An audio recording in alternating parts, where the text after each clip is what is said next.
কি খবর তোমাদের? তখন থেকে আমি ট্রাই করছি। আয়াস বলল, স্যার খবর ভালো নয়। সুজন বলল, কি? তারপর আয়াস পুরো ঘটনা খুলে বলে সুজনের কাছে। কথাগুলো শুনে সুজন স্তব্ধ হয়ে যায়। সুজন বলল, কি বলছো তুমি? মাথা ঠিক আছে তো? সুজনের চেঁচামেচি শুনে বাড়ির সবাই অবাক হয়ে যায়, আর সবাই জিজ্ঞাসু দৃষ্টিতে তাকায় ওর দিকে, যার কোনো খেয়াল ওর নেই। সুজন বলল, তোমরা থাকো, আমি এক্ষুনি আসছি বলে ফোনটা কেটে সুজন দৌড়ে নিজের রুমে চলে যায়। আর বাকিরা অবাক হয়ে ওর যাওয়ার দিকে তাকিয়ে থাকে। কেউ ঘটনার আগাগোড়া কিছুই বুঝে উঠতে পারছে না। রুমে গিয়ে নিজের বাইকের চাবি আর হেলমেট নিয়ে বিদ্যুৎ গতিতে বেরিয়ে আসে সুজন। ও বের হবে এমন সময় বাবা পথ আগলে দাঁড়ায়। বাবা বলল, দাঁড়াও, কি হয়েছে? তুমি পাগলের মতো ছুটছো কেন? সুজন বলল, আঙ্কেল, রাজকে কেউ গুলি মেরে দিয়েছে। বাবা বলল, কি? বাড়ির সবাই অবাক হয়ে যায় কথাটা শুনে। ভাইয়া বলল, বলছো কি তুমি এসব? সুজন বলল, হুম ভাইয়া। রোহান বলল, কোথায় আছে এখন উনি? সুজন বলল, সিটি হসপিটালে। ভাইয়া বলল, দাঁড়াও, আমিও যাব তোমার সাথে। রোহান বলল, হুম, আমিও যাব। একে একে বাড়ির সবাই বলে উঠে সবাই যাবে। সুজন বলল, আপনারা আস্তে আস্তে চলে আসুন, আমি গেলাম। কথাটা বলে সুজন আর এক মুহূর্ত দেরি করেনি সেখানে। সে বাইক ছুটিয়ে পৌঁছে যায় হাসপাতালের সামনে। এসে দেখে অগ্নিরা চারজনই আছে এখানে দাঁড়িয়ে।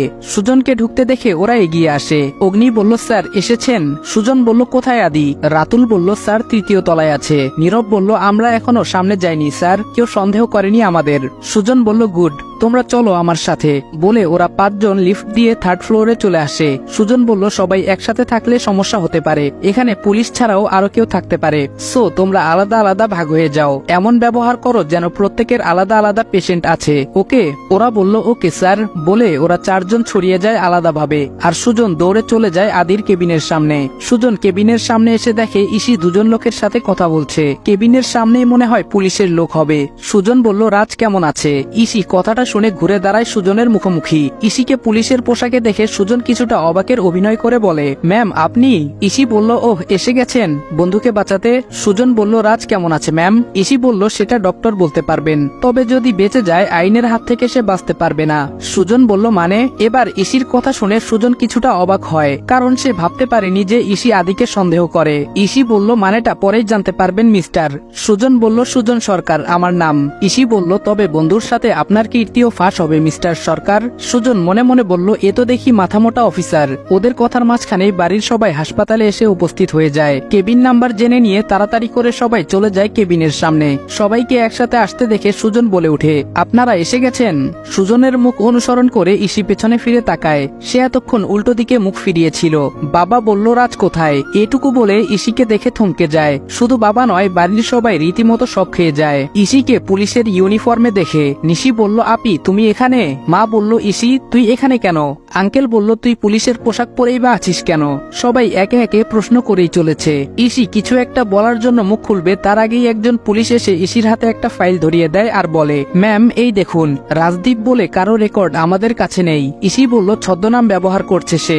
নাম আর ইসির মুখের কথা শুনে সবাই আবারও অবাকের চরম সীমায় পৌঁছে যায়। খালামণি বলল, ইসি কি বলছিস এসব? খালামণির কথা শুনে সেই পুলিশ অফিসারটি সবার দিকে অবাক হয়ে তাকায়। সে বলল, আপনারা কারা? বাবা বলল, আমরা ওর বাড়ির লোক। পুলিশ বলল, ও আচ্ছা, উনি তো আমাদের আইপিএস অফিসার ইশিতা জামান। আবারও সবাই আরেক ধাক্কা শক খায়। ভাইয়া বলল, উনি এসব কি বলছে ইসি? ইসি বলল, যা বলছে ঠিক বলছে। মা বলল, তার মানে তুই পুলিশে কাজ করিস? ইসি বলল, হুম। বাবা বলল, এটা আমাদের থেকে লুকিয়ে কেন রাখলি? ইসি বলার আগেই পুলিশের লোকটি বলা শুরু করে তাদের টিম ওয়ার্ক সম্পর্কে আর ইসির কাজ সম্পর্কে। আঙ্কেল বলল, সবই বুঝলাম, কিন্তু তোরা রাজের পেছনে কেন লেগেছিস? আঙ্কেলের কথা শেষ করার আগেই একজন ডক্টর এসে উপস্থিত হন। এগিয়ে এলে ইসিও সামনে যায়। ইসি বলল, ডক্টর পেশেন্টের কি খবর? ডক্টর বলল, দেখুন বড্ড দেরি করে ফেলেছেন আপনারা। ডাক্তারের মুখে দেরি কথাটা শুনে এক মুহূর্তের জন্য সবাই কেমন যেন থমকে যায়। সুজন বলল, কি বলছেনটা কি আপনি ডক্টর? আপনার মাথা ঠিক আছে? ডক্টর বলল, দেখুন উত্তেজিত হবেন না, শান্ত হন এবং আমার কথাটা শুনেন। সুজন বলল, কি শুনবো আপনার কথা? কি শোনাতে এসেছেন? ইসি বলল, ডক্টর আপনি বলুন কি বলবেন। ডক্টর বলল, দেখুন মিস জামান, আপনারা আসতে একটু দেরি করে ফেলেছেন। এইটুকু কথা শেষ করে ডাক্তার আর কথা বলতে পারেনি। এর আগেই রাতুল এগিয়ে এসে ডাক্তারের কলার চেপে ধরে। রাতুল বলল, এই ডক্টর কি বলছেন হুম? ইয়ার কি করছেন আমাদের সাথে? রাতুলের এমন আচরণ দেখে সবাই হতবাক হয়ে যায়। ইসিও চিন্তিত হয়ে যায়, কোথায় যেন দেখেছে বলে মনে হয় ছেলেটাকে। তারপরেই হঠাৎ মনে পড়ে ওরা প্রিমিয়াম কোম্পানিতে একসঙ্গে জব করেছে। ভাবনা থেকে বেরিয়ে আবার সেদিকে ঘুরে তাকিয়ে লক্ষ্য করে শুধু রাতুল নয়, নীরব, আয়াস